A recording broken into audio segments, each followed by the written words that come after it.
சிவன் கோவிலில் ரொம்ப சிவன் பக்தர் இந்த உலகத்தில் நிறைய பேர் இருக்காங்க இல்லைங்களா? உட்கார்ந்தா சிவா, எந்திரிச்சா சிவபெருமானே, தூங்கும்போது சிவனே என்னை காப்பாற்று, பரமசிவா, இப்படியெல்லாம் வேண்டிக்கிறாங்க இல்லைங்களா?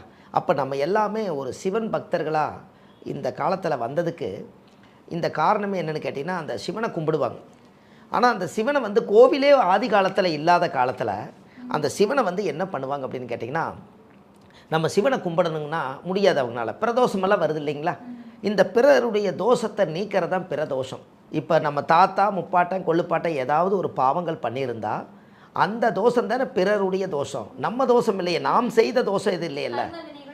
ஆமாங்க, இதுதான் இந்த பிரதோஷம். அப்போ இந்த பிரதோஷங்கிறது என்னென்னா, சிவனுக்கு சந்தன காப்பு போட்டு, நந்திக்கு சந்தன காப்பு போட்டு, அன்றைக்கி பிரதோஷத்தன்னைக்கு போய் ஒரு தேங்காய் பழம், பூ மாலை, கல்கண்டு வாங்கி அர்ச்சனை பண்ணி சாமி கும்பிட்டா அவங்களுக்கு வந்து 3-4 தலைமுறையிலிருந்து வரக்கூடிய அந்த சாபம் வந்து நிவர்த்தி ஆகலாம்.